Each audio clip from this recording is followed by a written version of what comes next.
And I also have opinions. Why am I so Where did dim? I put this? I put that Do there. I You can have it? see it. No. Okay. I need to get one of those like ring lights. I'm dark. Whatever. All right, let's start the show in five, four, three, two.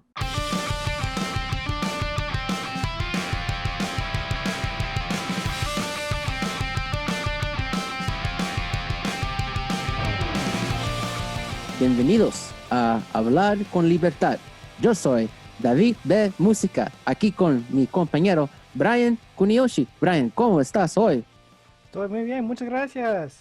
Muchas gracias. Hey! Hey. Guys, welcome to Speak Freely. I am, of course, as always, Mr. Freely, and I'm here with Mr. Speak. Um, so originally, I'm just gonna jump into it, man. I hope you don't mind. Originally, we had a episode going, but then I kind of realized that the Schmoedown was gonna have their first official pay-per-view post COVID era. Well, not post. We're still in it technically, but their first pay-per-view in the COVID era, I guess we could say, the digital era. And I was like, hey, man, I'm calling an audible. Let's watch this, and then let's react to it afterwards for an episode. And thankfully, Brian agreed because now he's a Schmoedown shill just like me. And we watched the card, man. And it was, I got to say, I mean, apart from working for the show, obviously, I was a huge fan prior. And, oh, God, it held up to everything I was hoping it would be and more. We had two really great matches, really down to the wire, really, really close matches, especially the main event, man. I can't wait to get into the main event. But for those of you who don't know, and hi, by the way, I hope everyone's doing well. The movie trivia showdown is like I described in our episode two. Episode two. Um, Sí, sí, muy bueno. sí, gracias, compañero. Sí, el movie trivia showdown es películas con lucha libre. it's it's uh it's movie trivia. It's legit movie trivia, and it's this weird hybrid of like the competition is like movie trivia, but like the competition is akin to like UFC in the sense of like there's no physical fighting, right? It's all mental gymnastics, but there's rankings, there's champions, there's like the number one seed and like the lowest seed, and there's factions and teams and what have you. And Brian, today, is it fair to say today you got your first taste of the actual movie trivia, the main division of it? Is that fair to say? Yes and no. Okay. Uh, when you did show me a video the first time, uh, I believe that was the main division that we Mm-hmm. were watching a little bit of. But today was definitely the first, it's like full length event that I got to see. Yeah. So today's card, it was so yeah, like I said, it's movie trivia combined with like UFC style rankings, and then there's the aspect of the wrestling in there where it's like there's people who play in it, develop characters, and they have gimmicks, and depending on the outcome of the matches, depends on where the storylines might go. Unlike wrestling, where the outcome is already predetermined, the movie trivia showdown, everything is determined by the outcome. So that's what makes it kind of fun if you're into any of those three worlds. And today we had two matches, the undercard being a teams match, and then the main event being the number one contenders match for the singles championship in the movie trivia showdown. And yeah, both. Let's talk about the undercard first, obviously, before we get into the main event. The undercard was, and again, if you're listening to us, you've never checked the movie trivia showdown out, you really should, because I'm going to talk about it. I'm half owner of this podcast, it's fair to say, so I'm going to make Brian talk about it occasionally, not always. I don't want it to be no disrespect to my fellow Schmoedown reaction videos out there, like Call to Action, Let's Get Ready to Schmoedown. I don't want this podcast to be a Schmoedown after show. There's plenty of those, and I suggest you watch them, especially the two that I mentioned, which are some of my favorite, but there's others out there, Schmoedown Rundown, what have you. But that being said, it is Speak Freely, and occasionally I want to speak freely on what I just watched, and a lot of what I watched lately is the Schmoedown. So we had Deep 13 and Final Exam. Deep 13 with Whitney Seibold, and this is where my mind works against me because I'm blanking out on his partner, Whitney Seibold Alfonso? and Alfonso. That's right. Thank you. Ugh. I know D13 is Paul Yama and the delinquent, which I love his character, Lon Harris. Um, yeah, really. By the way, spoilers. Is that fair to say? Spoilers. Just yeah. But if you're watching this, A, you've never seen it before, so I'm trying to sell you to watch it. B, if you are a fan, you probably did watch the match. So, but just in case, spoilers. I have my thoughts because I have notes, but I'm gonna go to Brian first and ask him number one, what did you think of the match overall? Notes like this? Oh, more like this. Digital? What is this? Dude, my handwriting has. You know what's all right? Let's talk about this real quick. Legit, this is pathetic. My handwriting has not changed since the third grade, and by that I mean it has not improved. It is the shittiest. I'll show you my handwriting. I'm embarrassed. It's awful.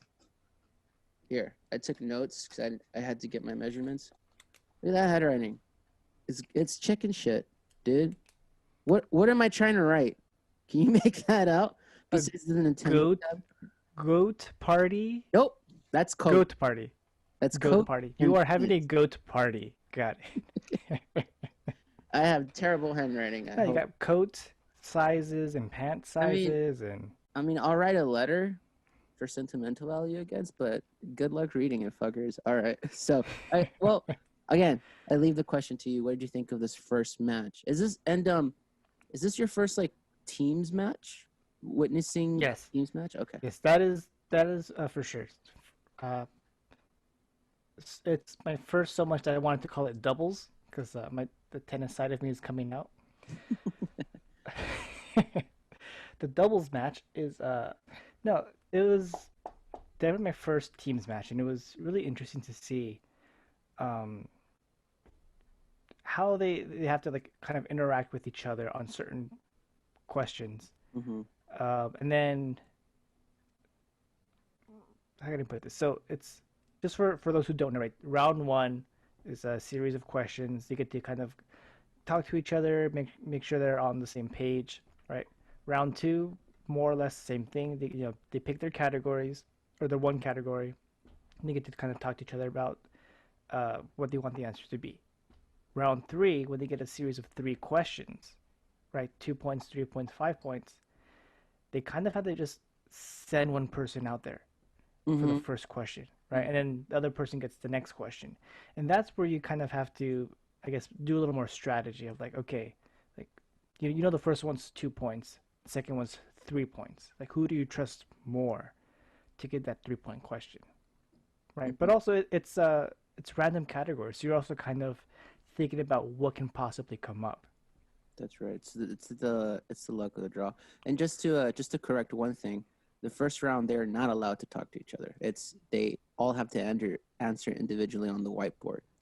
Second round they do Oh, get to that is talk. right. Second round they do get to talk to each other because the second round is the wheel round, and then the third round that was correct. The one chooses one answer, second goes for the second. I mean, first whoever goes for the first question, the second question, last question, if they get there, which is another thing too that I love about the game.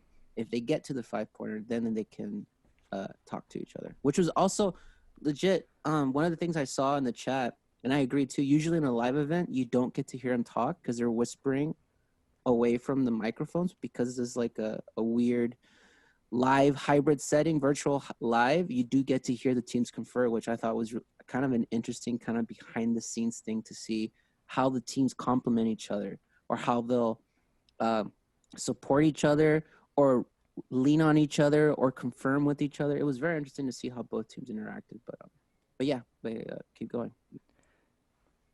Yeah, so it was really fun. I want to compare it back to tennis, right? Where there's a little bit of strategy in terms of like, oh, who gets to serve first? Who gets to play up at the net first? Do you want to both be at the net? Do you both want to play back? You kind of play to each other's strength, and in the same way that this teams match in the Schmoedown works more or less the same way. You have to know who your partner is and trust your partner. Yeah, legit. Yeah, Yeah. and it seemed to me in this match at least that these partners were kind of thrown together, so that they don't necessarily know each other that well. Is that, would you say I that's would correct? say I would say a little bit, yeah, because of the whole. So this year's the first year where everything's based on factions and teams, whereas like before you had managers, but it was like individual players or teams, and if they had a manager, they had it, and if they didn't, they didn't. But now everything is based on factions, and some of these people did get paired up based on who was available in the faction for a team. So I know team final act. Yeah, I think both teams are fairly new teams. They both formed this year, and I think like they said they've only had like I think Deep 13 can. Someone will correct me. I'll probably double check, but I'm pretty sure Deep 13 has only had one match, and I think Final Exam I know for sure they've had one, but I'm thinking they've had two already, not including today's match. I'm gonna double check that real quick. But yeah, they're both new teams. I know that for sure.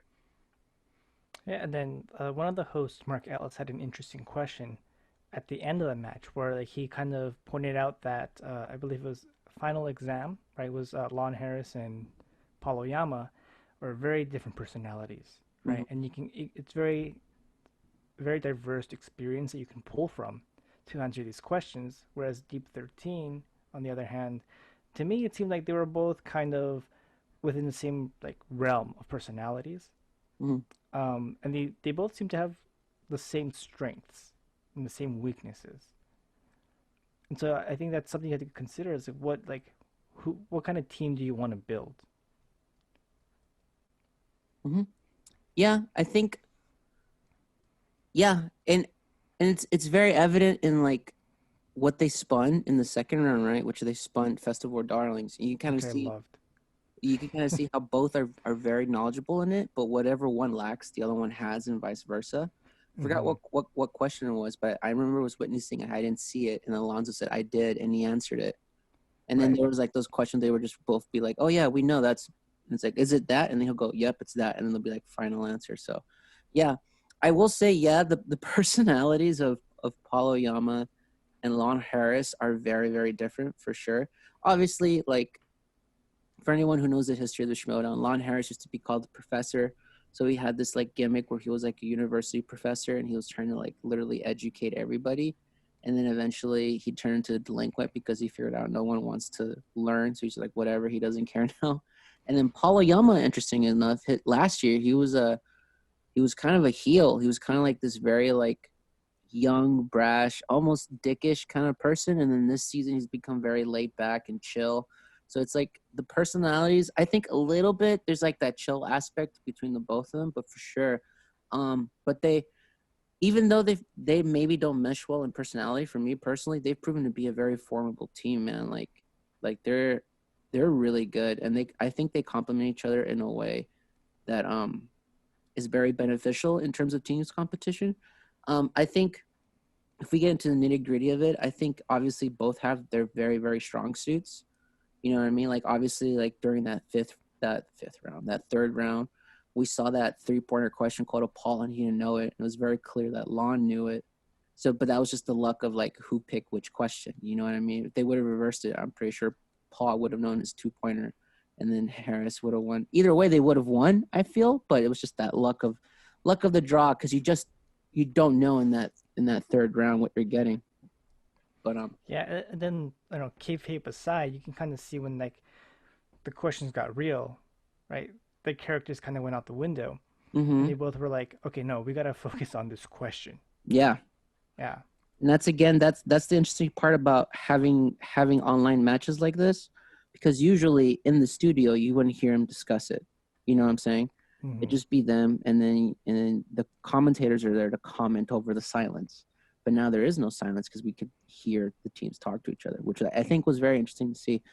Ultimately, it's like I said, right? Like, yeah, like the entertainment aspect is there, but it's ultimately it does boil down to the competition, and the competition is like it's not like wrestling where we take commercial breaks in the middle of a match. It's like the competition is the reason you tune in. So, but yeah, just to quickly go over the details. First round, no one got a perfect score. Everyone missed like a couple of questions, but I think it ended with Deep 13 having 13 questions coming out of that, ironically. And Mm-hmm. then Final Exam had 14 coming out of that. They were 1 point ahead leading into the second round. And again, just to reiterate, the first round is just it's just broad trivia. It's just random movie trivia questions, and you know it or you don't. Um, there's usually about 8 questions, and if you happen to score all 8, you get a bonus ninth question. Only if you score a perfect round. No one scored perfect rounds this round. And then for the second round, Deep 13 goes first, and they spin at the wheel. So the second round is the wheel round, where you, in this case, it's a digital wheel, but if we were in the studio, it's an actual physical wheel with different categories and slices on it, and you would spin it. So I have a Um, question about the yeah. wheel. Mm-hmm. Because I've only been mostly watching the Inner Geekdom, Mm-hmm. where all the categories are pretty much set, Mm-hmm. and in every match, it's like always the same.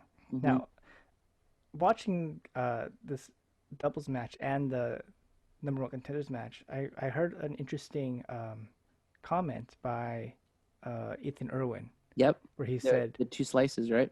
the slices that he gets to pick. Mm-hmm. Now, in regular Schmoedown movie trivia game, the competitors get to pick a couple slices to add onto Yeah. the wheel as like, as their strengths. As far as I know, because it's there's no official rule book just yet, but as far as I know, at least for singles, you every competitor gets to choose 2 slices on the wheel, and there's a total. What is it? 12 slices on there, right? 12, Uh, 12 or 12 16, or 12 or 14, I forget. something like that, right? There's a Mm-hmm. total of like 12 to 14 slices, and each competitor gets to choose 2. So there's like about 8 to 10 slices that are completely random. And of course, both have to agree to put on spinner's choice and opponent's choice, which so far, as far as I've seen, like every match has had that. But sometimes, especially in like championship matches, they opt out of putting that on there and just put other slices on there. But Mm. yeah, as far as I know, most at, at least for the singles, I know each competitor gets to put on 2 slices, which is also an interesting thing because I can go into strategy, right? Because obviously the easy way to go is, oh, I put my strength. But then sometimes you gotta have to figure out, but what's my opponent's weakness? You know what I mean? And then sometimes you make their weakness your strength, which is something that I've heard some competitors do, specifically talking about like guys like Ben Bateman, who's been known to kind of do that. So that's a little bit part of the game too. Um, Deep 13, if I remember correctly, going back to that second round, they spun first and they automatically got Festival Darlings, and they were like, yeah, we're good, we're sticking with that, obviously, because they mentioned how that was the category they last got on their first match, and it went well for them, and they got a perfect round. They had to go to, by the way, too, there's another thing I didn't mention, sorry audience. So in the wheel round, you spin your wheel. If you want to keep your first spin, you can, but you are allowed a mulligan. But if you spin a second time, whatever you get, that's what you stick with. And if you get, I think in this round, there's a total of 4 questions, if I'm not mistaken. I think it was And 6. it was 6. Okay, I'm sorry. Yeah. Six questions. If you get the question right off the bat, it's 2 points. However, you do have the option of multiple choice. And then if you get the question wrong, your opponents have the opportunity to steal from you. Obviously, you don't go to multiple choice. If they get it right, they can't go to multiple choice because you did it.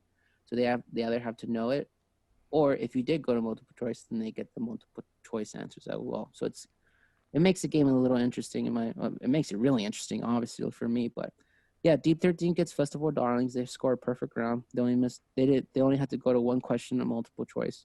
I mean, I didn't expect anything Yeah. less from these dudes. Both these dudes are like, Whitney Seibold especially is like a legit Hollywood critic. So I mean, like, he watches these films, so of course he'd be like up Yeah. on it. You know what I mean? Any thoughts on round 2? Uh, yeah, I knew the answer for Lars and the Real Girl, where they asked what kind of cancer she had. She had leukemia. Mm-hmm. Yeah, I knew that. That's all They I have to guess say. they guessed it. It went to multiple choice. Yeah. Yeah, Yeah, and even then they still guessed. They were like, I think my gut tells me leukemia, right? Like they still weren't quite sure. yeah. But I think that's a safe guess because whenever you have like a cancer in a movie, it's leukemia. Usually, right? Usually. Yeah. Yeah, I guess. Yeah. I mean, there's nothing much to say, right? They did a hell of a job. So Yeah. then final exam comes to spin. Um, and then they get spinner's choice, which was interesting, right? Because spinner choice means you literally get to pick anything on the wheel. And they chose Adam Sandler, I was kind of shocked. I was like, really? Out of you bothered to watch all those films? But if you notice the managing by Winston, it was really good managing because he said like it hasn't been asked.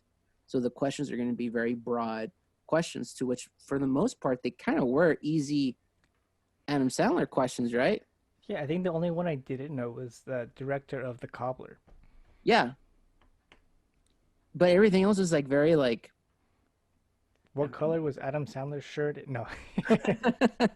No, everything was really like if you've watched like his bigger films and stuff like that, like some of the questions like I mean, and obviously of course this is all subjective, right? Because obviously for us something that might come easy might be hard for you. Like Yeah. Festival of Darlings, I didn't know any of those answers. So I don't really watch that many indie films. But I don't really watch that many Adam Sandler films too, and I got like 3 or 4 of the questions right.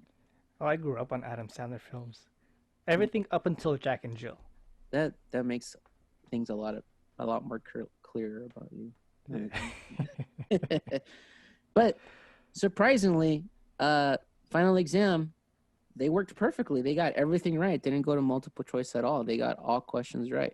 And then Winston did an interesting thing where he said to make sure that the competitors were not in the virtual room they were in to make sure that they Hmm. wouldn't hear the team confer, which I think honestly is like a savvy managing move. Like, yeah, of course, because if you're hearing their thought process, then you can use that information to try to help you in case they get it wrong. Which I don't know the chat. There's some people giving a little bit of grief to Winston, but I thought that was a brilliant move. Yeah, no, and like Deep 13, they were no, not Deep Final well, exam. Polyam, yeah, Final Exam, like when Deep 13 was up, right? Because they went first, like Final Exam was not allowed in the chat room. So why would it be fair to have it the other way around? Yeah, Yeah. no, I agree. And it's again because like it's like so it's like a virtual room. So obviously what we see on camera is just what they allowed to display, but obviously off camera, they could see everybody else in participating in the match, obviously, and they wanted to make sure like Hmm. oh make sure they can't even hear us, like completely kick them out. So which honestly, if we were in a live setting, like yeah, like you wouldn't hear them in the live setting. So and if you are able to hear your competition like brainstorm what the answer might be, you might be able to get there quicker because you have that information on you. So I thought it was a brilliant move by Winston. And Yeah, yeah, I think that was also the first time I got to see where like a manager is actually very important to the mm-hmm, match, right? For the mm-hmm, most part, the managers are kind of confer or they kind of like let their players go, right? They go, hey, like you got this, you know what's going on, like I trust you. But this is the first time Winston actually intervened. It was like, hey, no, no, no, no, no, like I gotta fight for my players. mm-hmm. Yeah. Yeah, because interesting point, and I agree with that too. Usually, a manager, for the most part, from what you hear, is they really more behind the scenes. Like they're the ones who organize their players, or the ones who like organize the study sessions and the questions and what have you.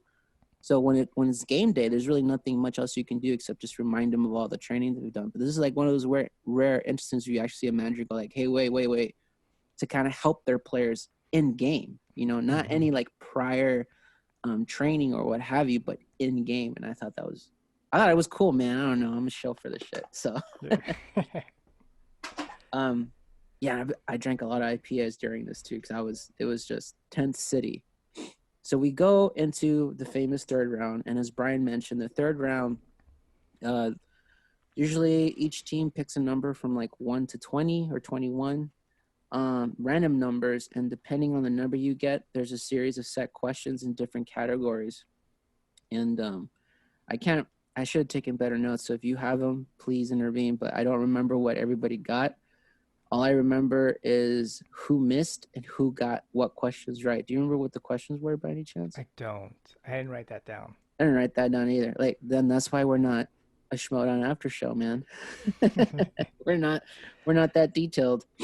But yeah, all I got here is Deep 13. They missed their 2 pointer, which was kind of a shocker because usually the 2 pointers usually the easiest question, but they Hmm. got their 3 and their 5 right. And then final exam, like I mentioned, Lon chooses the first question. He gets the 2 pointer right, but Paul gets the third question wrong, which Second question, three the pointer. second question. I'm sorry, yeah, the second Hmm. question, and you can clearly tell that Lon knew it, but of course being the game being what it is, he couldn't say anything. He just had to sit there and like take it. Which is the Sean. I remember that it was like a Sean Claude Van Damme question, right? Universal Soldier, like who starred Oh, opposite who? him or something. Yeah, It I was got that. I would have said Bill Goldberg. I was thinking of just Soldier with Kirk. No, not Kirk Douglas. Is it Kirk Douglas? No. Um, fucking hell. He was Snake and escaped to LA and escaped to New York. Kurt Russell? Kurt Russell, that's what I'm thinking of. Yeah. I was thinking that movie. I wasn't thinking of Universal Soldier, which is Sean Connery Van Damme, Dolph Lundgren. And then Final Exam wins by 1 point. It was 33-32, which is how devastatingly close Deep 13 got. But Yeah. it was just that little bit more that got them to the edge for Final Exam. And Final Exam next week faces who are they facing next week? I already forgot. Do you remember by any chance? Oh, I'm not that deep into it yet. I don't remember. It's not the founding fathers because they're the champs right now. It's Ben Goddard, right? yeah, the Pride. There you go. Thank you. Yeah, yeah. You're into it, man. All Thank right. you. Okay. See, we complement each other just like a good Schmoedown team.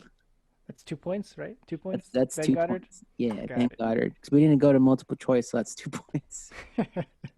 But yeah, they move on to face the Pride in next week's undercard match. So, any thoughts on the third round? um, gosh, that the main event was so good. I kind of already forgot about that undercard a little bit, which is sad because it was such a good undercard. It was. I will say this about the undercard: it didn't have the drama of the main event.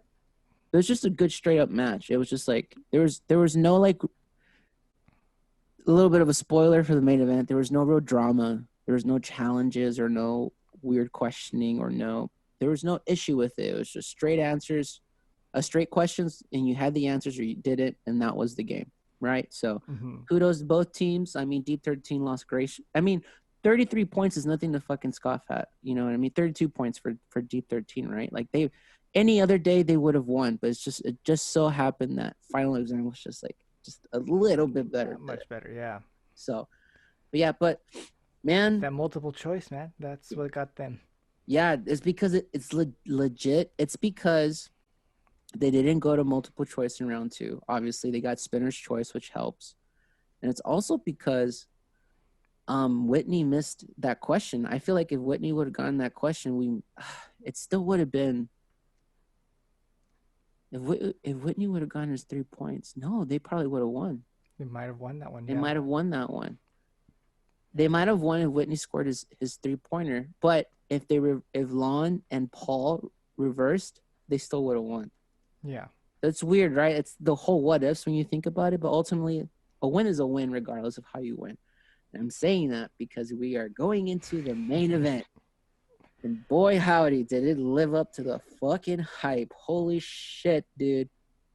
I'm going to let Brian go first. I got thoughts. But first I of got all, questions mostly. all right, you want to start off with your questions first or with your impressions first? Um, what's the best way? Let's do impressions first because like questions are more of clarifications for like things outside of the match. Or the Right. outside of the match? All right, yeah. All right. Yeah. Yeah, for sure, dude. Man, it was a banger. It was a banger of a match. I just saw it. All right, go. What are your thoughts? I mean, let's start with the promo. That promo was amazing, right? I Shout out to like my we boy mentioned. Eric, Nerd Chronic. What up, dog? That guy. So, as you mentioned, like I'm not that deep into it. I'm pretty new to the Schmoedown, but watching that promo, I already got a whole history worth of like I know exactly what I need to know to get into the drama of this match. Yeah, and it was that's all Eric, man. Eric Rodriguez, aka Nerd Chronic, man. He just the thing that I love about Eric and the wonderful thing about him is like besides the fact that he's a great editor and he's a great promo guy, he loves the game and he knows the history of the Schmoedown. Hence why he's able to go back to old footage and like compile this amazing 2 to 3 minute video with all the information you need to know leading up to the match. Not just like the hows and the whys, but like the history behind the two competitors. It's so brilliant. Like I love that cat so much. Yeah, and then like you said, he can go back and get all this footage, and there's so much history between these competitors, right? As opposed to some of the newer competitors I got to see in Inner Geekdom. Mm-hmm. It was very interesting to see like how much history there is with these people, these competitors. Not just like history with each other, but just history in the Schmoedown. They've been playing for it seems like a very long time. Oh yeah, been playing years, dude. They're Mm-hmm. some of the OGs, as Christian said, some of the original players in the Schmoedown. But Yeah. Have we mentioned who? I don't think we've mentioned who the players were. I don't think we have. No. So the main event, and like I said, OG players. The main event was the guy that got me into the Schmoedown, if I'm being honest, because of his personality, John the Outlaw Rocha against Ethan Erwin, Big time. um, big time Erwin. And for those of you who don't know, John the Outlaw Rocha, an original player of the Schmoedown, like he's been around, oh God, long time. I want to say since the beginning, but if not the beginning, 5 to 6 seasons, and we're in the 7th season right now. So he's been around a hot minute. And then Ethan Erwin's been around for a long time too. I think 5 seasons. I'm probably completely wrong on both aspects because my history terrible with history, guys. But they've been around for a while.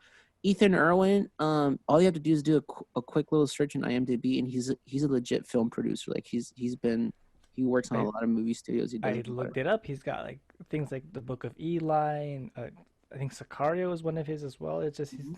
produced a lot of good films. He's produced a lot of films, but the thing that I know him from is the movie trailer Schmoedown. He's a legit tour de force, and I think what's interesting about Ethan in this case, especially for this match, is he's said out loud he doesn't study the movie trivia Schmoedown. He just plays. He just goes in knowing what he knows. But I legitimately think seeing the way he played, I legitimately think like this was the first game he was like, you know what, I'm gonna take it seriously because everyone else is taking it so seriously. And honestly, John came out saying like he was gonna be the most prepared he's ever been for a match, and obviously I know John studied his fucking ass off too. And man, did we have a match? So Real quick, because yeah, we mentioned Ethan's a producer, right? John Rocha, actor, he's a artist. he's like a jack of all trades. So he does like a lot of like online YouTube stuff. Like obviously his YouTube channel is pretty big. But before that he was like on different movie critic panels on like Collider, and I think he was on AMC on YouTube for a minute. I think I might be wrong about that, but he's like a movie critic. He's been on like movie panels on YouTube and stuff like that. And like I don't know if he still does this. I don't think he does, but he actually was like an actor in Universal Studios. He would actually be the guy at the Harry Potter world for the show with the wands and stuff. You know what I'm talking about? Yeah. Okay. He actually worked. He'd be Ollivander. Yeah, he worked that gig for a little bit too. And I remember I was one time just going through Twitter, and I don't know why it popped up on my Twitter feed, but I saw a photo of like a couple of like girls just being like, "Oh, we went to Harry Potter World and took a picture with a train conductor," and I was like, "I know that guy," and it was John Rocha. So he's Okay, so that's my first question for you then. yeah, Is obviously like being a part of the industry is going to be a huge advantage, right? yeah, of Because course. as a producer, you got to know not just the films you're doing, but like what films are being made outside of your company, right? Because you got to know what's coming, what the so like competition is, to know like okay what has been done, what hasn't been done, right? Mm. And then John Roca, if he's gonna as a movie critic, you got to be watching the films. Um, and like the one guy that I recognized was Sam Levine, right? The manager of the The Usual Usual Suspects. Suspects. He's an actor. Yeah. Yeah, he's in Inglorious Bastards, Yep. Freaks and Freaks and Geeks. Geeks. Yeah. Yeah. He's on DC Daily, Mm-hmm. right? If you watch any of the DC comic stuff. Yeah, so Right. Yeah, legit actors being and movie critics in the movie trivia Schmoedown. yeah, and I think that gives it a lot of legitimacy. Yeah, credibility for sure. Which, Hmm. by the way, August 27th, Kevin Smith versus Chris Jericho. It's going down, baby.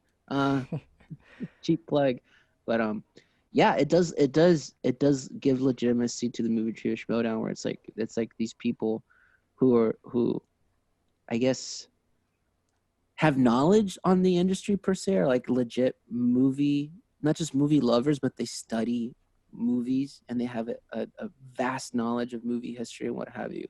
And to have like people that like popular faces in the industry come in and be like, or if not popular, at the very least, it Recognizable. recognizable and very like powerful, I guess, quote unquote, powerful seats in the industry, like someone like Ethan Erwin, who's like a massive movie producer, or someone like Sam Levine, who's actually starred in Hollywood movies.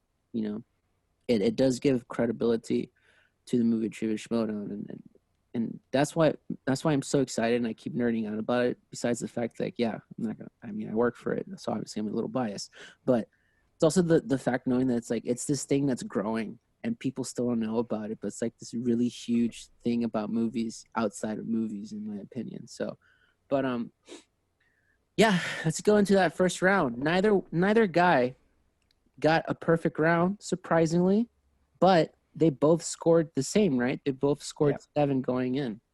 Hmm. Interesting. And because I guess Ethan is the higher ranked player in this No, case, John. John was? Yeah, John Rocha was the higher ranked.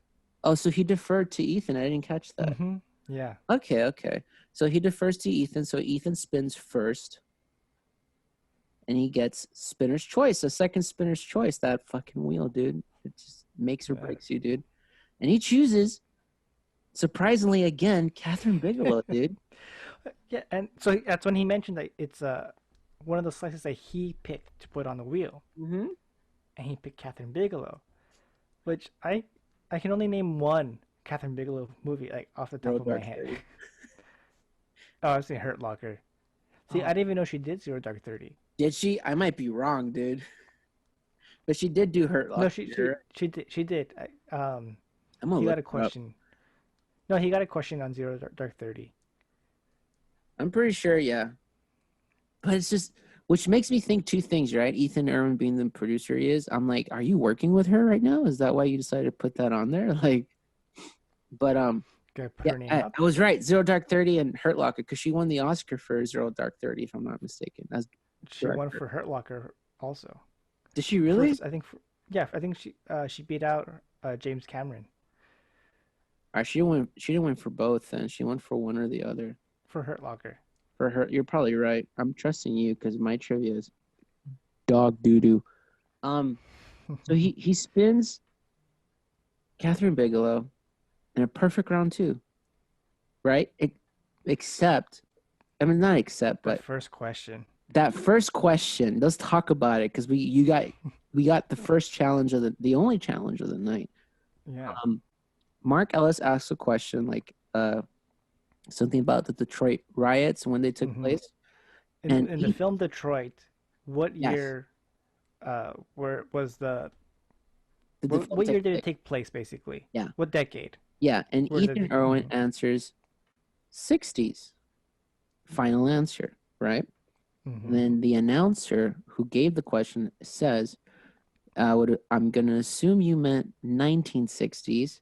And that's when Rocco goes, whoa, whoa, whoa, whoa, whoa, challenge. And the manager issues an official challenge, and they challenge the legitimacy of that question, which is, as John put it, how do you know that he meant 1960s? He could have meant 1860s, 1760s, 16. We've had 19 different 60s and 19 different centuries, which which as a surface level, you as a fan, you might go, ugh, come on, dude. But in the context of like movie trivia, to where like the period and you have to make sure you dot your I's and cross your T's, right? It's a legitimate challenge, in my opinion. It was a good challenge by Rocco. What do you think? I think so because he made a good point. Like in the 1860s, there was a race riot in Detroit, right? Like Detroit's famous for having race riots. It's not a mistake that the video game Detroit is about oppression and discrimination, and set in Detroit because that's just a little hotspot for this kind of like racial tension. And the fact that yeah, he's right. 60s riots and 60s in Detroit. That could be 1860s. Mm-hmm. It could be 1960s. Right? It's And just yeah, keep going, keep going. Sorry. it's I don't know. I side with Roca on that one. I side with him too. I think it was great. I also think him pointing out to Mark Ellis, like, and you assumed it, so you basically kind of gave him the answer, which is also kind of like, yeah, it was. I mean, I love Mark Ellis, but it was a slip up on his part. Mm-hmm. He should have asked for Clarification. clarification. Like, if he wanted to, like, we're gonna need the century, right? And even Yeah. then, if he would have asked that, Roca might have still challenged. And then I don't know if the challenge holds up if like you ask for clarification for the century. No, I think if you ask for clarification, then there is no challenge at all.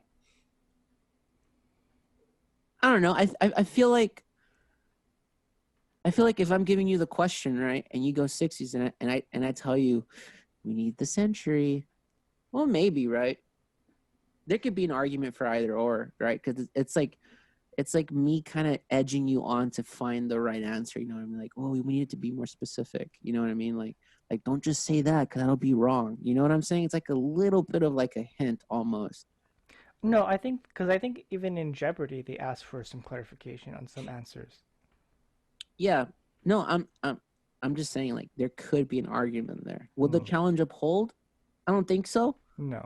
I don't think it would, because I think asking for I agree with you. I think asking for clarification is a valid thing to do in terms of a trivia game.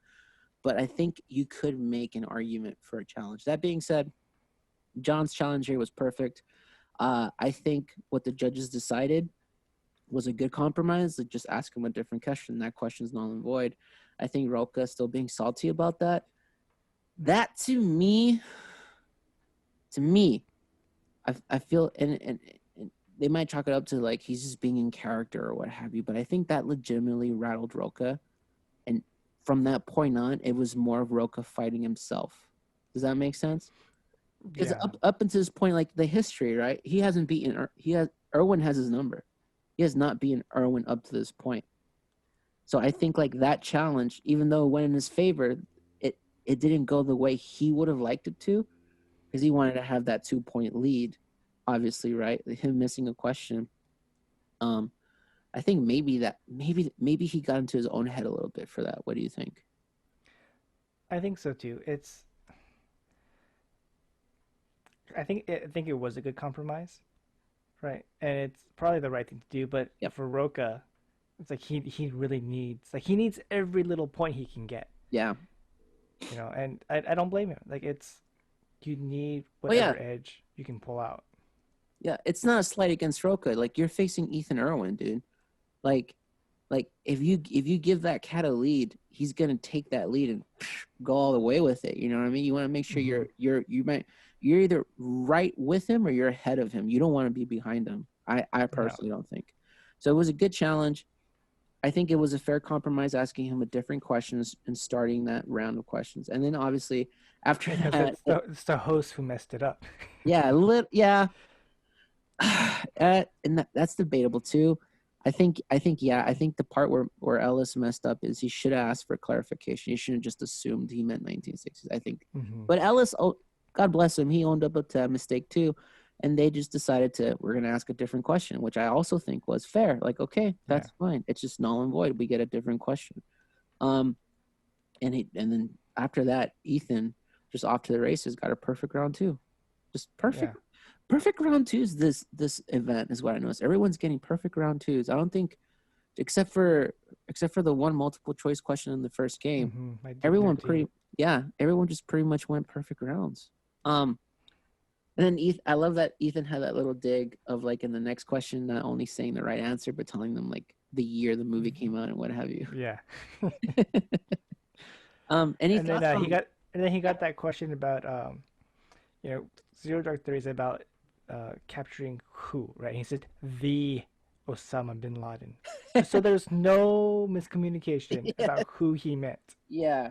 There's no misinterpretation or like it Yeah. too ambiguous or whatever. Yeah, it was a nice little like, and again, like I think even though Ethan comes off to me because he doesn't really have a personality. He's just Ethan Erwin.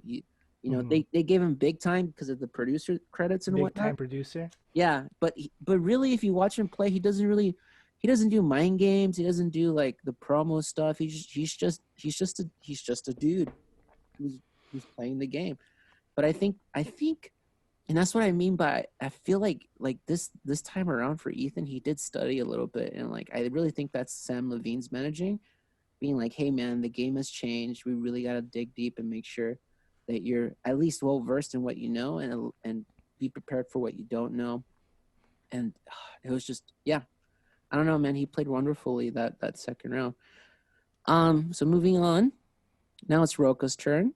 He's trailing behind, so he goes up to the wheel, the digital wheel, obviously. He spins horror, goes away from it. Don't blame him. Does takes his mulligan, spins again, and he gets 90s, which he seemed to be a little disappointed with. What century was that from? That's a good question. It just says 90s. Just Uh, oh man. I mean, 1690s?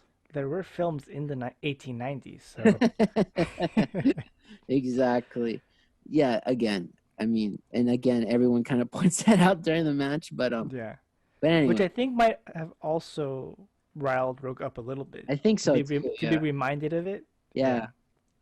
But that's the thing though too, right? Like everyone's trying to like just brush it off and be joking about it.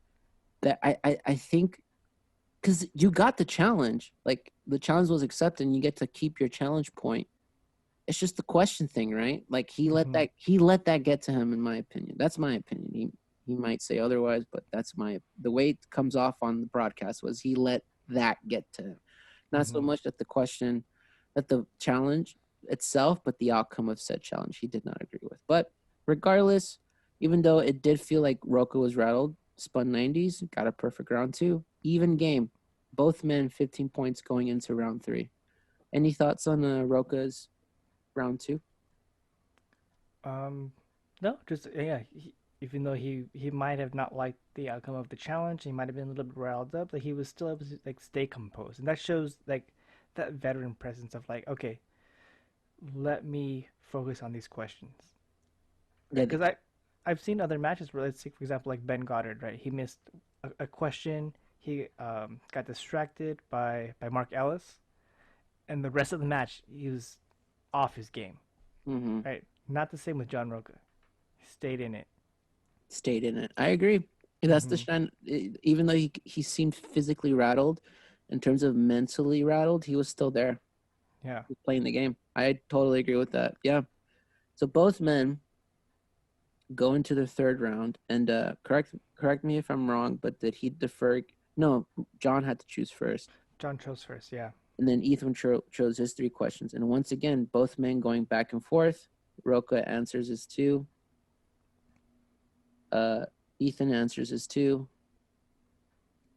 John John gets answers his his three, three. Ethan gets his three. John misses his fiver. which was wow. I Yeah. mean, And again, these questions were, what was this? What was John? I remember Ethan's five pointer. I remember both. What was John's 5 pointer? So the audience knows real quick. Well, I think it was Ethan who got his five first. Was it Ethan who got his five first? Yeah, he got his question first, which was what Disney movie has the line, Oh my god, that question for was. the last time, we did not order a giant trampoline. Yeah. What 2000s Disney animated film? And by the way, it Ethan is notoriously known for animated films are his weakness. Like he does not know them, which again Mm. it kind of shows here, but the fact that he did kind of get a previous somewhat animated question in his what was it? Well, he got the animated category. Yeah, yeah, and he did get it. Yeah. So, but yeah, that question, like, even for me, I was like, I have no idea because that's a 5 point question, which is like a very specific who said it type of question or where was it? It's such a small throwaway line. Like, who's Yeah, gonna know that? yeah. I was legitimately like, man, animated. Is it Meet the Robinsons? Which is what he ultimately answered, right? He answered Right. Meet the Robinsons, but then I was like, No, they said animated, but it's computer animated. So would that be It could have animated? been, yeah. And then I was like, So is it the Lilo? only thing I could think of, okay, so like it Pixar is like its own category. So Yes, take Pixar out of it. exactly. And then all you got are like those Disney animated films from the 2000s. That's 20 years worth of movies. Like there's a lot of films. I'm trying to go through my head. Where would a trampoline even make sense? That's exactly what I was thinking. Dude. You know, the only question I could, I eventually, if it was me, I would have been like Lilo and Stitch. I mean, what, Yeah. where else does that make sense? And then they're like the Emperor's New Groove, and I was like, yeah, I No. never would have guessed. I mean, I can hear David Spade saying the line once they said Emperor's Yeah. New Groove, but That I was a don't hard. know. What was John's? Do you remember John's five I pointer? do. In Men in Black, Oh, that's right. what does Will Smith say NYPD. NYPD stands for? And again, that's such a throwaway line. And I recently watched this film too. I did a movie commentary with it with some friends on another podcast. No offense, Brian, but I'm cheating on you. What? Or technically, I'm cheating on them with you because they came first. But that's skip semantics, whatever. You want to plug it real quick? After the show, I'll plug it. Because I don't remember the name of the show. But no, it's with my friends Mike Mixtape and Sean from Mark with a Movie Blog. And yeah, we watched Men in Black. We just talked over it. We didn't talk much though, because that movie's fucking great. Legit. That's a great film. It's so fun. But anyways, I recently watched it and I didn't know it. I was like, because Will Smith has so many quips in that film. It's such a Mhm. throwaway quips. I'm just like, I have no idea. I never would have guessed it either because it was like, knock your punk ass out, right? Was ultimately the Yeah, answer. knock your punk ass down. I never would have. I never would have guessed it. Sam Levine got it. Sam Levine got it. Yeah, Sam Levine was apparently pissed about that. Yeah. That that's the subjectiveness of the game, right? Because for everyone else, we're like, what the fuck? But for Sam, he's mad. He's like, that's an easy 5 pointer. But Yeah. clearly, for at least for the majority of us, it was not. It was kind of a. So now, and correct me if I'm wrong, Brian, but I think this is now.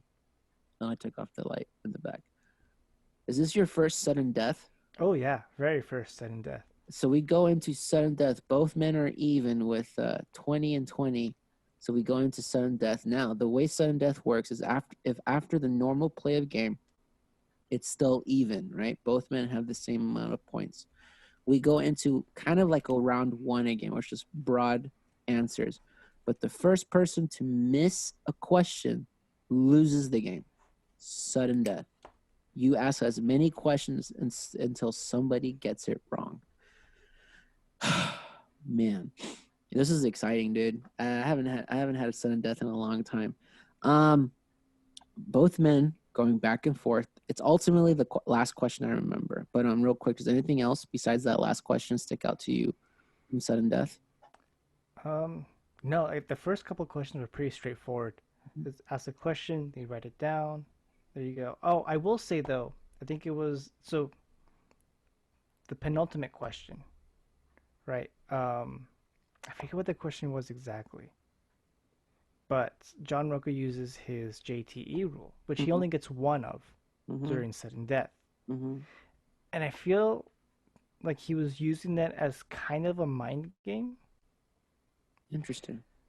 that ultimately kind of hurt him at the end. Hmm. Maybe you might be right. It might have been. It might have been a head game by John. I need to go back and watch it because in the moment I didn't take it like that. But I was in the emotions of the moment. But you might be right. Now that I think about it, it might have been a head game at Ethan, which ultimately cost him the game. Because again, the last question being I forget, it was like who directed blah blah blah. But the answer was Yeah, who directed 1982's Tootsie, there you starring go. Thank Robin you. Williams, Thank you. Yeah. See, this is which I have a review on IMDb if you want to go. No, I'm just kidding. I do though, but I had to do plug it it, for plug it, fucking plug it. Go for it. I had to do it for a film class one time during Nice. college. So we just had to like go on IMDb. I watched Tootsie for my essay, And then as part of it, you have to go on IMDb and write a review. And once it gets accepted, you like get a screenshot, send it to the professor. I'm looking this up, boy. Tootsie. The 1975 one? With Robin Williams? No, that's not it then. What? Dang it. Was it Robin Williams? Maybe it wasn't Robin Dustin, Williams. isn't it Dustin Hoffman, I 1982? think it was Dustin Hoffman. Yeah. All right. What was your name? Did you just put Brian? Yeah, it should be my full name. Where's your all right? User reviews. See all. Oh boy. All right, here we go. Then Control F and You're not. It's not Ikuhara Kunihiko. what? That's not you. It's kidding. Wow, there's a lot of people who really like this film. Yeah. Man, I'm never I'll gonna show find you on you. my. I wonder if this will even pop up. Dead air. Dead air. Oh God. See that? Can you see that? Wait, I don't have you up. Written by. Oh, nice. All right. Well, there you go. Legit. Go look him up and then Dude. tell him how wrong he is. But yeah, that was the question. Who directed it? The answer was, correct me if I'm wrong, Brian. Sidney Pollack, right? That is correct. And Ethan knew it right away. And I think this is where you might be right, because John didn't know it right away. He did not know it right away. And you can see there's a 15-second time limit for you to write down the answer to the question. And you could see his wheel spinning.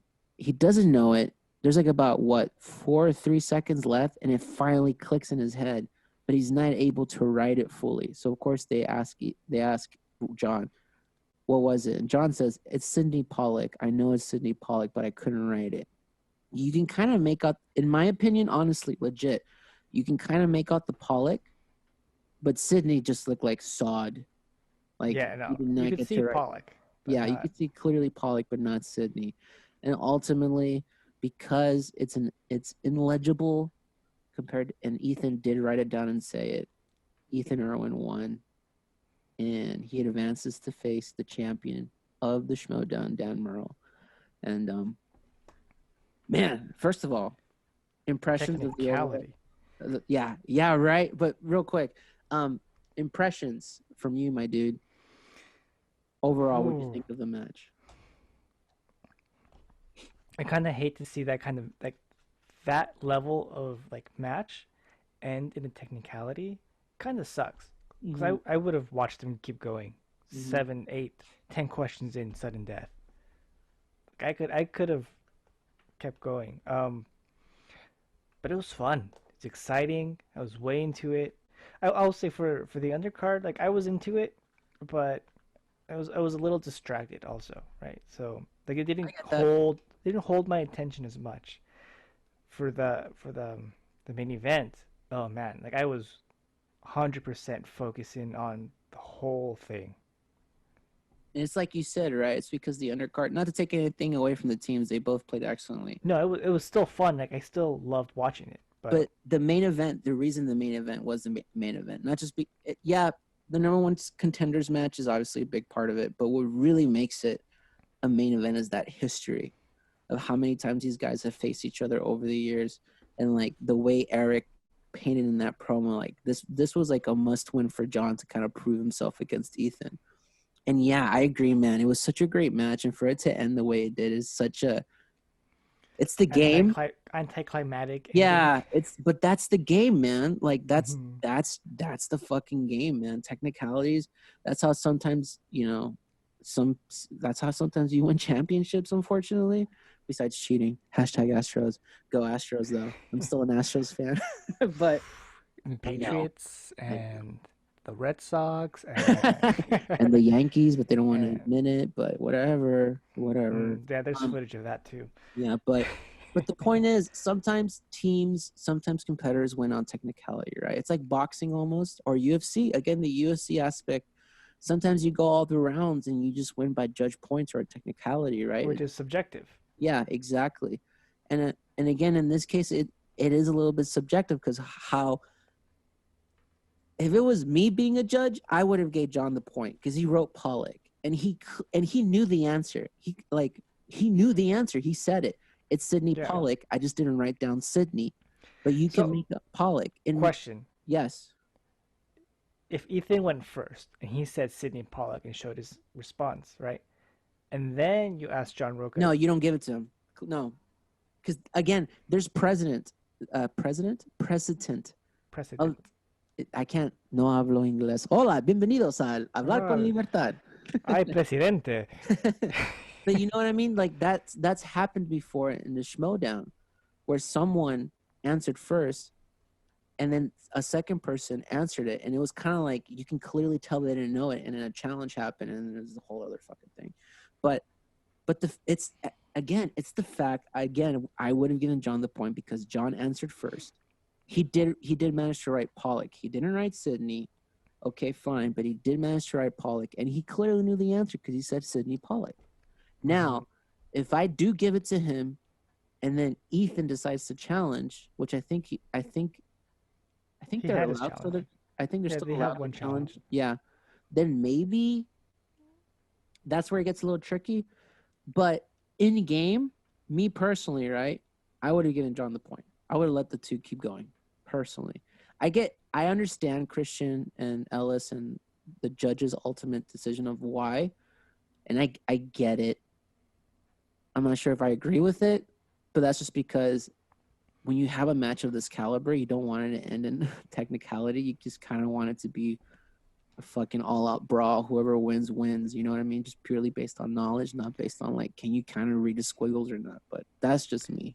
Yeah, and so that's, I mean, if you want to bring in like, we were talking about baseball and cheating and stuff, like umpires, they make calls that are subjective. Yep. And sometimes I legit think that umpires make decisions because they want to go home. Yeah, I They think want so they too. want the game to end, so they Yeah. call some BS like balls and strikes call, you Mm-hmm. know. And I think I don't know if you can say this is an instance in which Christian just wanted to like No, end not at it, all. right? Not Because at all. he's a fan of movies too, and he loves seeing the competitors compete. But I think you do have to kind of walk that line of like, okay, it's my job to be as objective as possible. And I kind of agree with their decision to not accept. Mm-hmm. And I get it. I Again, don't like it, but I I agree don't with it. like it, but I get it. Yeah. And yeah, I mean, ultimately, yeah, at the end of the day, it's probably the best decision. And even John himself he knew he lost. He's like, I didn't write it. Like right Yeah. away he says, I didn't write it. It's Sidney Pollock, but I didn't write it. Because that is part of the game. You know what I mean? Mm-hmm. It has gotten to the point now where the game has to be that specific in terms of the detail of everything. You gotta cross your T's and dot your Cross your I's. I's and You swirl gotta your T's. you gotta cross your B's and dot your N's and but legit, man, like Mm. that's yeah, that's the game. And Ethan Erwin advances to face Dan Merle, and you could see like obviously like that post promo, man. John takes it. I mean, not just John, right? I feel like a lot of the competitors take cause legit when you talk to these cats, man. They're like, dude, it's hours of investment. Like all you see is that 1 hour for that one time on YouTube, but you don't see literally the weeks or the months leading up to that. We were having studying sessions, staying up late, watching the same movies over and over again, making sure we're scouring the IMDb. Like these Mm-hmm. cats put in the fucking work, and And for it's it to, just like in UFC or boxing, right? You yeah, don't get to see their training, but they get months to train. You know, you know, work on their stamina, work on their technique, mm-hmm. work on like knowing who their opponents are and their weaknesses and their strengths and how you can use that to your advantage. Same concept here. Yep. So of course to lose on a technicality like that, like yeah, dude, it hurts. Like you can Mm-hmm. clear. I don't think that was John bullshitting. I don't think that was John acting at the end. He I think he was legitimately legit like upset. he was legitimately Mm-hmm. upset and the verge of tears. Like he fucking worked his ass off, and it ultimately didn't. It didn't pay off in the sense of a victory. How about that? Mm-hmm. I think I think it did pay off in the like John really made Ethan work for it. Like he made Ethan work for it, and I honestly feel like Ethan legit, even though he's a big time movie producer, I honestly think he took some time to be like, I gotta make sure I study some things because I think John's coming hard, and John did, in my opinion. I Yeah. think he did. It's just ultimately, man, Ethan. I don't even know if you could say he was the better guy because they both knew the answer. It's just the fact that And it's so and weird. I feel like that's what John was mostly upset about was like at himself for not being able to like because Well, it Ethan didn't beat him. Ethan did not beat him, right? yeah, John beat himself. yeah, because he couldn't. He Hmm. knew the answer. It just took him just 2 seconds too long to pull it out of his brain to be like, and then to put it on the board or paper or whatever he was writing on. But Hmm. yeah, dude, yeah, I can't even say legitimately that Ethan was the better man because they were both so even. I can't, no disrespect to Ethan because he's a great competitor, but I can't say he was the better. Like you can say that for the first match, like clearly Final Exam was just the slightly better team because it's ultimately what it came down to. But you can't say that about this match because it's like you said, like John just kind of he got himself. I feel like, Hmm. yeah, I agree with that. Yeah, but that's legit. This is why I love this fucking game, dude. Cause it's just that happens, and you're just like, you get both things right. Where it's just like there was clearly a better competitor, and now we have this endless debate of like, oh man, like yeah, technically he won, but how can we really sum up the match in both competitors and blah blah blah. Oh, and it was just. So those are my opinions. I'm just Yeah. rattling again, but yeah, man. Yeah. Any more thoughts? Anything else you want to elaborate on? Two questions Yeah. because we hit on a lot of my notes here, but one question I wanted to ask about was because you know have mentioned that they take this very seriously, Mhm. right? And to kind of give the audience like a sense of like how serious it gets, right? Ethan had a toy of himself made, right? John Rocha has a poster of himself made, Yep. right? Um, the Finstock Exchange manager, Bobby Gucci, The Gooch, Tom the Gooch, Dagnino. yeah, Yeah. yeah, has in block huge block letters Gucci written right behind him. Yeah. Like these people, like they love this. Yeah. Yeah, it's I don't. It's not like it's their main gig or anything, right? Oh, No, but they are all in. they're invested for sure.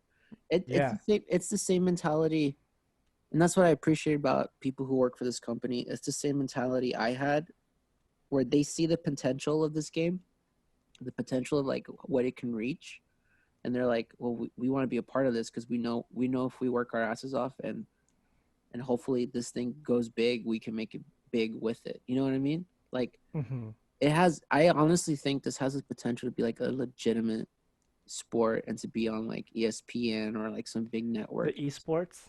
Yeah, no, legit, like an esports Yeah. thing. Like it would. Can you imagine, dude? Like an esports arena and like just the lights and like my shitty music blaring over the speakers and then just like the entrances of these competitors coming down and shit with like their fact. Like it's legit. And then the actual competition itself and knowing like how much these cats put in the work for all of this. You know what I mean? Obviously, if you're Hmm. a movie critic, like your work kind of helps align with like the movie trivia showdown because as a movie critic for the most part you kind of have to do your research, right? But some of these cats aren't Hmm. just movie critic, like some of them are just like hosts for different shows or they're actors. That doesn't necessarily mean they're like, yeah, they love movies, obviously being actors. It doesn't mean they study everything and then like and they do these deep dives. And yeah, you get to talk to some of them, dude, and you just be like, yeah, I just had like a 5 hour study session for just like 5 fucking hours. Like, what do y'all just like? Is it just watching movies? Like sometimes, but sometimes it's literally just like getting their random trivia knowledge on IMDb and asking each other random trivia knowledge on the movies. It's just, Hmm. and you can tell, man, like these cats put their all into it, and that's what makes it fun, and that's why again, there's going to be a lot more episodes of this on Speak Freely. It might not get the most views on our YouTube and officially on Spotify. Woo! I did it. I Woo! gotta upload the other episodes now, but we're officially on Spotify and almost everywhere else you get your podcasts. But yeah, expect more Schmoedown, especially next week, because next week we have another pay-per-view event. Next week, as we mentioned earlier in the show, the undercard is going to be another tag match. It's going to be the Pride from the Den faction against the winner of today's tag match, Final Exam from Swag. And then we're getting, I think what Chandru. Brian's probably looking forward to the most, the IG Championship match.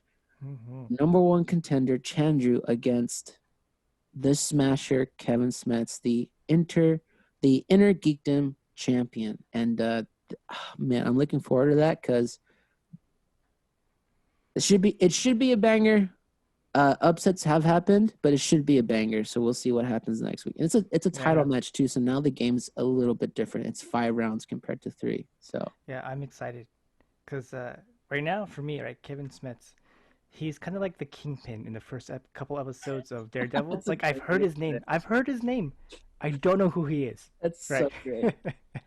And then when you finally meet him, it's like this monstrous force. Which, if you know, if you ever decide to like just go to last year and watch all of his matches, he was described kind of the same way Robert Parker was this season in a sense, but just a little bit scarier. If that gives you context. Mm. Like he came in and people were like, "This guy is going to take the division by storm," and he did, and he won at the end of the year, and he's the champ now. So that should give you a clue of who he is. He is like, yeah, that's a great way to put it. I'm gonna tell him that, dude. You're the fucking Wilson Fisk of the Schmoedown this year.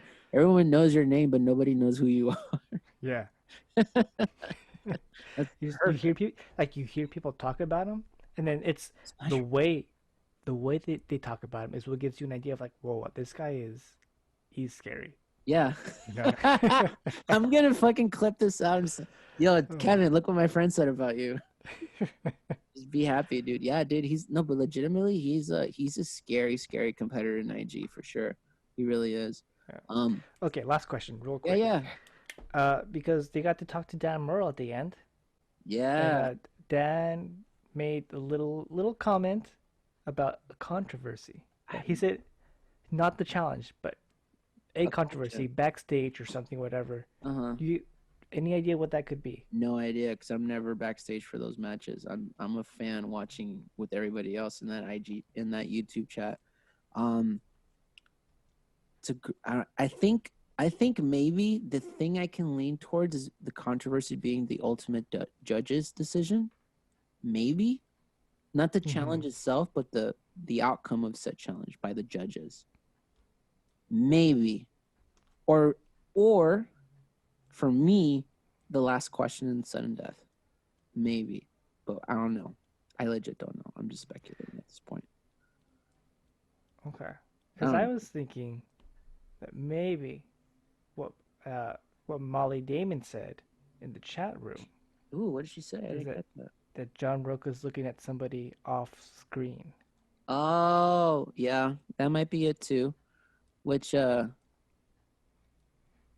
ultimately I don't think should matter. I mean, because if he was cheating, number one, why didn't he win? I mean, the Astros cheated their way to a championship, so So did the Boston Red Sox. yeah. And again, I'm still an Astros fan. Fuck you, I don't care. We just got caught. everyone, Scores 6-4 right now. Everyone cheats except the teams who are losing right now, like the Mets and the Angels. They're the only ones who don't cheat. God bless them. They're trying to win legitimately. But Oh man, I really want to do a baseball episode because I've got stuff to say about the Oakland Athletics. oh, I do too. Just so you can talk the most for that episode. You're like, oh, savvy points, man. And you can just be like, David, what do you think about all these things I said? And, yeah, that sounds great. Yeah, all I said was fuck the Astros for like an hour, so. You could do that. It won't air, but you could do that. All right. By the way, I just want to pull back a little bit the curtain for our viewers. Like, there is a game going on right now, and it's Houston and Angels right now. And I know Brian knows. I keep looking at the game. I mean, I have the app, obviously the MLB app. I'm just looking at the plays. Same. There you go. I'm not actually watching the game because that's fucking rude. I'm trying to talk to my friend. I'm like, but at the same time, there's like a gentleman's agreement here. It's like, hey, our teams are playing. We're not watching the game, but But we're I'm keeping watching. an eye on the score. Yeah, yeah, we're watching the game a little bit. Yeah. Anyways, fuck, I lost my train of. Yeah, baseball. We should do it one day along with eggs. Any. All right. Where can our lovely audience find you on the socials? Oh man, lovely audience. By the way, we should really think of a nickname to call our fans. The The Speak Freebirds. Freelies. The what? The Freebirds, just The because Freebirds. I'm a dumb musician. I don't want to do that. Every Yeah. time The somebody Speak yells, Freezies. the Speak Freezies, the free speakers. Ooh, Ooh. maybe we'll find. If anyone has any suggestions, first of all, like, subscribe, hit that notification bell for when our episodes go up, and then leave comments in the comment section of what you would like to be called. Um, as in terms of like a whole group, I know you all have your names and God bless you, but number one, I'm terrible with names. Number two, it'd be cool to give you guys like a nickname, like a group name, like a band name. If you want to come up with the band name for yourselves, does that sound better? Yeah. But you can find me on all social media at DavidBMusic21 on Twitter and on Instagram. You can find me obviously here on Speak Freely. I have other podcasts, so if Brian doesn't mind, I like to plug those too real quick. I have a Godzilla podcast that finally debuted. It's literally me and a friend called Mike are watching all the Godzilla films ever made ever one by one, and then we just quickly talk about it after we watch it. And that will be on the Project Mixcast, and you can find those on Spotify and almost anywhere podcasts are. And yeah, and you can find my music currently on the Skybound Entertainment online shop.